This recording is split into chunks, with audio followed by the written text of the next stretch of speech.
From seeing majestic albatross at the Royal Albatross Center to walking through ancient cloud forest at Orokonu Eco Sanctuary, two passionate conservationists share their top tips. Known as the wildlife capital of New Zealand, Dunedin sits on the rim of an ancient volcano that is now Otago Harbour in the southern reaches of the country's South Island. In a country renowned for its natural beauty, Dunedin stands out, a city surrounded by breathtakingly beautiful landscapes teeming with endemic and endangered marine, bird, reptile and plant species. Two locals who have built careers out of a passion for protecting this natural landscape are Hoani Langsbury and Tatu Mackenzie. Ecotourism manager for the Otago Peninsula Trust, Langsbury has spent more than 2 decades working on conservation efforts on the peninsula, a biodiversity hotspot that starts at the southern end of the city's harbor and stretches 20 kilometers into the Pacific Ocean. Langsbury's ancestors, his tribal affiliations are Nai Tatu, Kaiti Mamo, Waidaha, Kaiti Hawea, had been living on the peninsula for around 500 years by the time the first European whalers arrived in the late 18th century, and looking after the ecosystem here is his primary goal. When the environment is cared for, there will always be interesting things to visit, he said.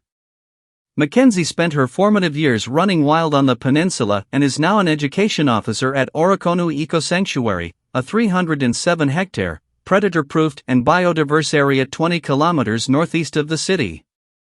Mackenzie, who was awarded Educator of the Year in 2020 for her role providing learning outside the classroom to children and young people, describes her city as the most stunning place in the universe.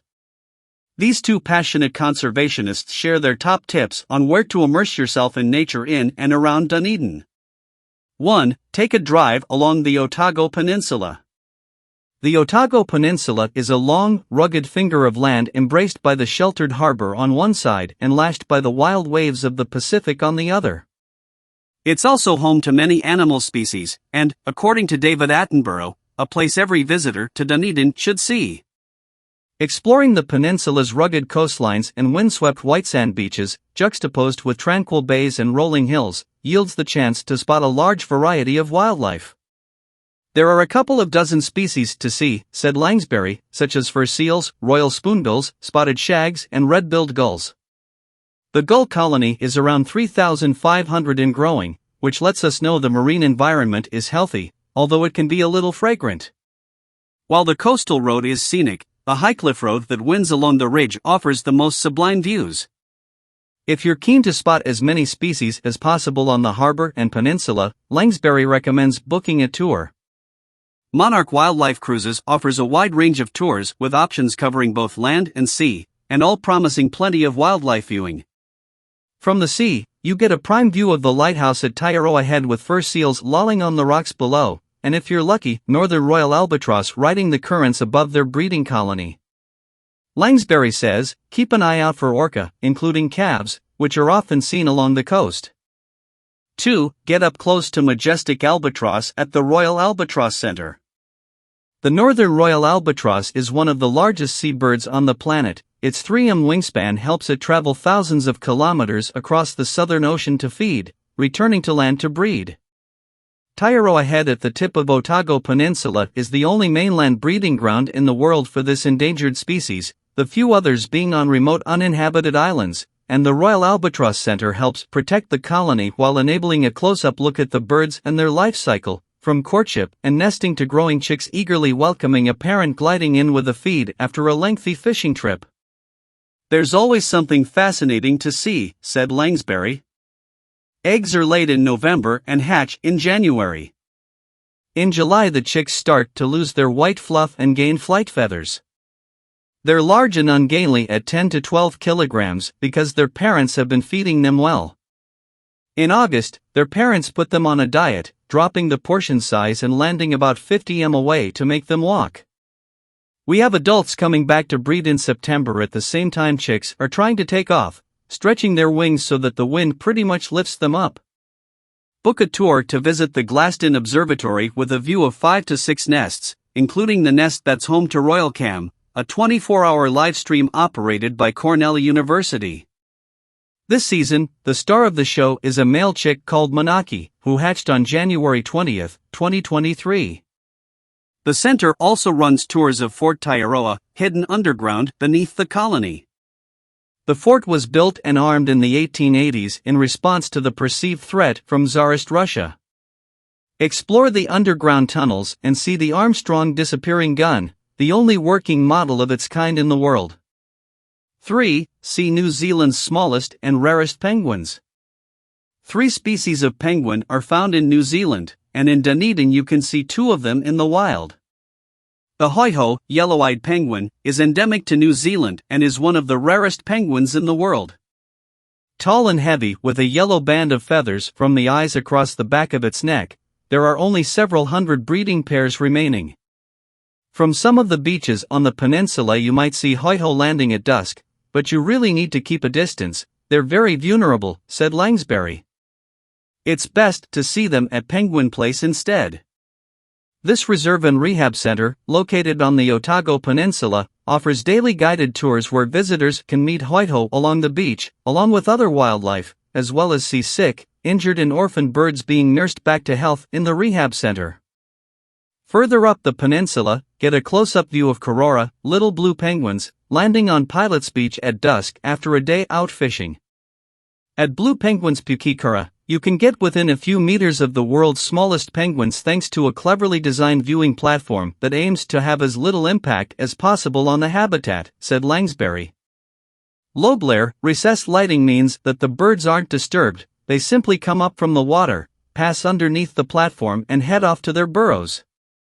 Several hundred blue penguins call Pukekura home, and Langsbury said there won't be any disappointed faces after a tour.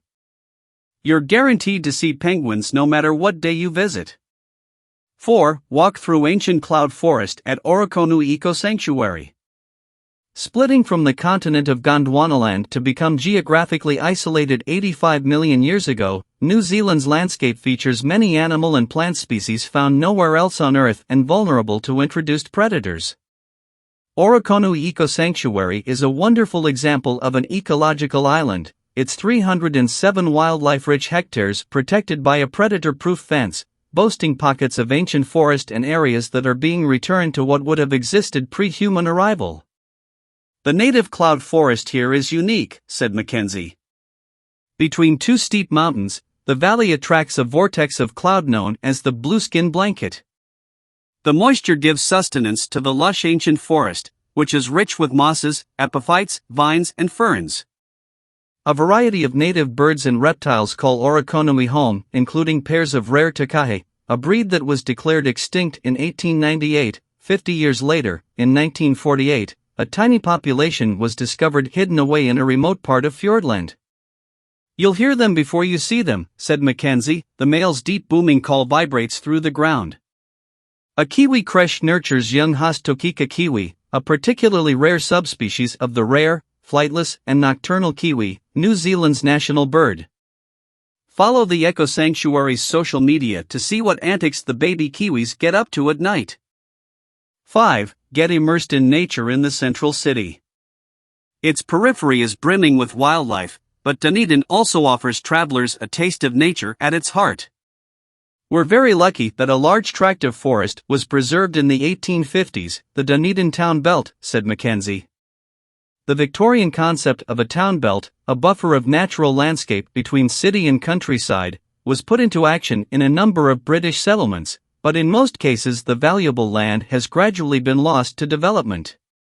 Dunedin's town belt remains impressive, encircling the landside of the central city and accessible within a short walk from the Octagon, Dunedin's central landmark. There's a series of walking tracks, with panel and QR code interpretations along the way, Mackenzie said. It's lovely to walk among trees that are hundreds of years old, right in the city. Mackenzie also highlighted 2 cultivated gardens that extend the green line of the town belt.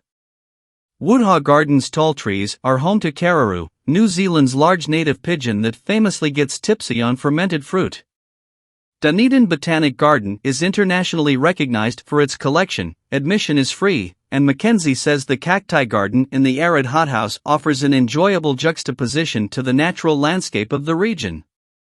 Mackenzie also recommends visiting the Tuhura Otago Museum, where there's plenty to discover around the natural history of the Otago region and beyond. Be sure to check out the moa eggs in the collection. As Langsbury pointed out, moa, a giant, flightless bird now extinct, were once abundant on Otago Peninsula. Langsbury's ancestors, the first human inhabitants, he said, ate very well. Archaeological evidence tells us they didn't have to bother with shellfish. There were plenty of moa to be had until they were hunted out. 6. Take a wild beach walk at St. Clair or Doctor's Point. Dunedin's coastline is stroked with long white sand beaches, and you can choose your level of seclusion. Head across the lagoon from Orokonui and a short way up the winding coast of Blueskin Bay and you'll arrive at deserted Doctor's Point Beach. Go at low tide, says Mackenzie, so that you can wander through the series of large sea caves known as the Arches. You might see penguins, seals, sea lions, and there are beautiful mermaid pools. The sea is a bit cold to swim in, but it's nice to roll up your trousers and wade in the pools as you take in the astounding surroundings. Just a 10 minutes drive from the city center, St. Clair Beach boasts a long crescent of white sand and crystal clear Pacific Ocean water studded with hardy surfers. A surf school is on hand for anyone keen to undertake initiation. Langsbury suggests a walk along the esplanade followed by lunch at TT, one of several restaurants overlooking the beach at its southern end, which sources as much produce as possible from local growers. From Tit, the no-exit road leads to an open-air heated saltwater-style pool built into the seawall in 1884. If you want to explore further, Mackenzie says to look for the track starting by the pool and follow the coastal walkway for 15 to 20 minutes to neighboring Second Beach. Here, entanglements of giant kelp lap the rugged shoreline and the rocky beach is backed by fascinating basalt columns. The rock pools are full of sea creatures and fun to explore, said Mackenzie, and if you're feeling brave you can climb up the lower columns. At the top of the columns are hollows, think of them like nests. Make yourself at home in one and watch the ocean a while.